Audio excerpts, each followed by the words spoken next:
Welcome to Shahi effect. ബഹുമാനായ അധ്യക്ഷൻ CI Trivandrum സോണിന്റെ ചെയർമാൻ ശ്രീ നിഖിൽ പ്രദീപ്, വേദിയിലും സദസ്സിലുമുള്ള വിശിഷ്ട വ്യക്തികളെ, doctor Keshav Mohan, director Sol Plastic Products Limited ബാലക്കോയുടെ മറ്റ് ചുമതലക്കാർ, സുഹൃത്തുക്കളെ, കുറച്ച് ദിവസം കൊച്ചി തന്നെ ആയതുകൊണ്ട് കുറച്ച് മീറ്റിംഗ് ഉണ്ടായിരുന്നു, നിയമസഭാ കമ്മിറ്റി. അതാണ് ഞാൻ കുറച്ച് വൈകിയത്. എന്തായാലും ദേശീയ തലത്തിൽ ഇങ്ങനെ ഒരു അംഗീകാരം കിട്ടിയതിന് ആദ്യം തന്നെ ഞാൻ ബാൽക്കോയെ പ്രത്യേകം അഭിനന്ദിക്കുകയാണ്.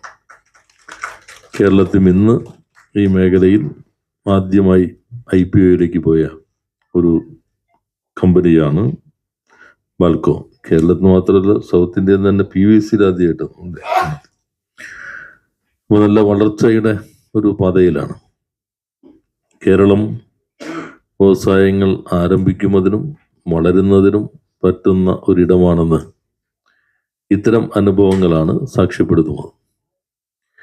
യഥാർത്ഥത്തിൽ ഭരിക്കുന്നവരോ അല്ലെങ്കിൽ രാഷ്ട്രീയക്കാരോ മാധ്യമങ്ങളല്ല കേരളം സംരംഭകത്വത്തിന് അനുകൂലമാണോ അല്ലയോ എന്ന് സാക്ഷ്യപ്പെടുത്തേണ്ടത്. അത് യഥാർത്ഥ സംരംഭകരാണ്. അപ്പോൾ ആ സംരംഭക സമൂഹം ഒന്നിച്ച് നിന്ന് നടത്തിയ ഒരു സമ്മിറ്റായിരുന്നു Invest Kerala Global Summit. Government മാത്രമല്ല, എല്ലാവരും ചേർന്ന് നടത്തിയതാണ്. നമുക്ക് വലിയ ഒരു ആത്മവിശ്വാസം പകർന്നു നൽകിയ ഘട്ടത്തിലാണ് ഈ പരിപാടി കൂടി നടക്കുന്നത്. നമ്മളിപ്പോൾ MSMEകളുടെ മിഷൻ 1000 നിങ്ങളുണ്ടോയെന്ന് എനിക്കറിയില്ല. എന്നുവെച്ചാൽ ശരാശരി 100 കോടി ടേൺ ഓവറുള്ള 1000 കമ്പനികൾ. ഇപ്പോൾ 267 കമ്പനി നമ്മൾ സെലക്ട് ചെയ്ത് കഴിഞ്ഞു. അടുത്ത വർഷത്തേക്ക് ആകുമ്പോഴേക്കും 1000 കമ്പനികൾ അതിലേക്ക് എലിജിബിൾ ആകണമെന്നാണ്.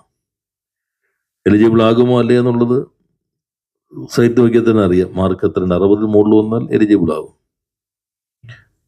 1000 കമ്പനി 100 കോടി ടേൺ ഓവറിന് മുകളിൽ എന്ന് പറഞ്ഞാൽ 1 ലക്ഷം കോടി ടേൺ ഓവറുള്ള 1000 കമ്പനികൾ.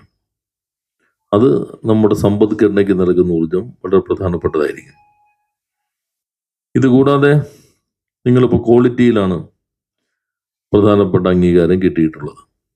ഗവൺമെന്റ് ഇപ്പോൾ കേരള ബ്രാൻഡ് നന്മ എന്ന പേരിൽ ഇപ്പോൾ അംഗീകരിച്ചിട്ടുണ്ട്. കേരള ബ്രാൻഡ് ലോകമാകെ അറിയപ്പെടുന്ന ഒരു ബ്രാൻഡാണ്. അത് എങ്ങനെ നമുക്ക് മാർക്കറ്റിൽ വാല്യൂ അഡീഷൻ ഉപയോഗിക്കാം, അതിൻ്റെ അടിസ്ഥാനത്തിലാണ് ഒരു പ്രോട്ടോകോൾ തയ്യാറാക്കി. ക്വാളിറ്റി, എത്തിക്കൽ. ക്വാളിറ്റി അന്തർദേശീയ ഏജൻസികൾ, റെഗുലേറ്ററി ഏജൻസികളായിരിക്കും. എത്തിക്കൽ നമ്മുടെ പ്രോട്ടോകോൾ, എത്ര % വുമൺ വർക്ക് ഫോഴ്സ് ഉണ്ട്, അടുത്ത അന്തരീക്ഷം എങ്ങനെയാണ്, ഇങ്ങനെയുള്ള എത്തിക്കലായിട്ടുള്ള പ്രോട്ടോകോൾ ഉണ്ടാവും. ആദ്യം നമ്മൾ വെളിച്ചെണ്ണയ്ക്ക് കൊടുത്തു കഴിഞ്ഞു. മറ്റെല്ലാ ഉൽപ്പന്നങ്ങളിലേക്കും ഇപ്പോൾ പ്രോട്ടോകോൾ വരികയാണ്. അപ്പോൾ Kerala brand, made in Kerala എന്നുള്ളത് കൂടി വരുമ്പോൾ ഗവൺമെൻറ്റിൻ്റെ സർട്ടിഫിക്കേഷനും ഒരു ഹോളോഗ്രാം ലോഗോ കൂടി അതിലേക്ക് വരുന്നതോടുകൂടി മാർക്കറ്റിൽ അഡീഷണൽ ആയിട്ടുള്ള ഒരു ബെനിഫിറ്റ് കിട്ടും. അതും നിങ്ങൾക്ക് ഉപയോഗിക്കാം. കൂടുതൽ MSMEകൾ ശക്തിപ്പെടുത്താൻ നമുക്ക് കഴിയണം. ഇയർ ഓഫ് എൻ്റർപ്രൈസസിൻ്റെ ഭാഗമായി ഇപ്പോൾ 3.5 ലക്ഷത്തോളം 3,42,000 പുതിയ സംരംഭങ്ങൾ കേരളത്തിൽ വന്നു കഴിഞ്ഞു. അതിൽ മാനുഫാക്ചറിംഗ് രംഗത്ത് വലിയ ഗ്രോത്താണ് വന്നിട്ടുള്ളത്.